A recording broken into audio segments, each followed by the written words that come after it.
আপনি আরেকটা কথা বলছেন যেটা আমার খুব মানে মানে একটু কানে লাগছে। আপনি বলছেন যে প্রধানমন্ত্রীর ওয়াইফের কি কোনো কনস্টিটিউশনাল পজিশন আছে, বা তার কোনো মেয়ে ওর মানে গভর্নমেন্টের প্রোগ্রামে, গভর্নমেন্টের টাকা দিয়ে রাষ্ট্রের প্রোগ্রামে উনাকে বা উনার মেয়েকেও নিয়ে আসা হচ্ছে। জুবাইদা রহমান বা জাইমা রহমানকে এই কথা বলার কি যুক্তি আসলে? কিন্তু এখন যেই আমি কোয়েশ্চেনটা তুলেছিলাম যেহেতু বাংলাদেশের ফার্স্ট লেডি নাই, 2 নম্বরের জিনিস হলো বারাক ওবামার যে মিশেল ওবামা, উনিও কিন্তু রাষ্ট্রীয় অনেক কাজে বা বাহিরে অংশগ্রহণ করতেন একটা ফাউন্ডেশনের নাম দিয়ে বা কোনো কাজে। পৃথিবীর অনেক দেশে এই কাজটা হয়ে থাকে, ইন্দোনেশিয়া, মালয়েশিয়া, অনেক জায়গায় হয়ে থাকে। আমি বলেছিলাম যখন আপনি রাষ্ট্রীয় একটা মন্ত্রণালয়ে জনগণের ট্যাক্সের টাকা খরচ করছেন এবং ওই মন্ত্রণালয়ের মাধ্যমে আপনি প্রমোশন কাজ চালাচ্ছেন, আপনি বলেন যে কাজে অংশগ্রহণ করে, সো আপনি একজন ডাক্তার, আমাদের হেলথ সেক্টর ধ্বংস হয়ে গেছে, আপনি সেখানে গিয়ে কাজ করেন, নো প্রবলেম। আমি যখন গিয়ে দেখি ঢাকা মেডিকেলে ওয়াশরুমে হলো গন্ধ আসতেছে, তো আপনি সেই ওয়াশরুমে যান, আপনি তো সেখানে যাচ্ছেন না। আপনি যখন একজনের ইন্টেনশনটা বুঝবেন, আপনি দেখেছেন জাইমা রহমানের যখন কথাটা এসেছে, অনেকে বলেছে গালি দিয়েছি, আপনি আজকে এখানে টকশোতে একটু প্রমাণ করে দেবেন আমি কি গালি দিয়েছিলাম বা কি করেছিলাম। সেই জায়গাটা আপনার প্রবলেম, আমরা জুবাইদা রহমান এবং জাইমা রহমান আনঅফিশিয়াল জায়গাগুলিতে গেলে আপনার কি সমস্যা, নাকি আপনি যেভাবে বলে দিবেন সেভাবে যাইতে হবে? না না, কোনো সমস্যা নাই কোথাও যদি যায়।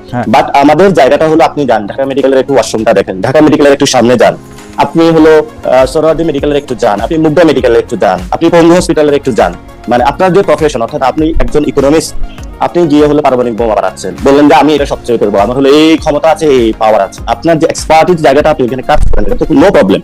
কিন্তু আপনি রাষ্ট্রীয় একটা programme, you are sponsoring from the tax of the people, আপনি জনগণের টাকা দিয়ে যখন কাউকে এইভাবে উপরে উঠানোর চেষ্টা করবেন, সেটা হলো অবশ্যই আমাদের সেই জায়গায় হলো কথা বলা উচিত। ফাইন, আমি আপনার এই কথা আমি আমার অনেকগুলি ব্যাপারে কথা বলবো বাংলাদেশের, আমি অনেকগুলি ব্যাপারে কথা বলবো। হ্যাঁ, আপনি যদি বলেন ডাক্তার জুবাইদা রহমান, দেখেন ওনাকে বাংলাদেশের সবাই শ্রদ্ধা করে, এটা তো কোনো ডাউট নাই, কিন্তু ডাক্তার জুবাইদা রহমানের বাংলাদেশের রাষ্ট্রীয় কোনো পদবি আছে নাকি নাই?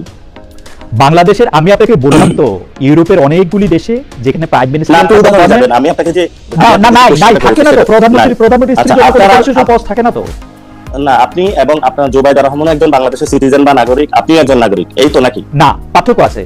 যিনি অফিস হোল্ড করেন অর্থাৎ রাষ্ট্রের প্রধানের দায়িত্ব থাকেন, সরকার প্রধানের দায়িত্ব থাকেন, তাকে এরকম অনেক দায়িত্ব পালন করতে। আচ্ছা, হাওয়েভার আমি আপনাকে বলছি, আপনার কথা শুনতে আমার খুবই ভালো লাগে। এটা আপনার না, আমার কেন, সারা পৃথিবীতে নর্মস ভাই।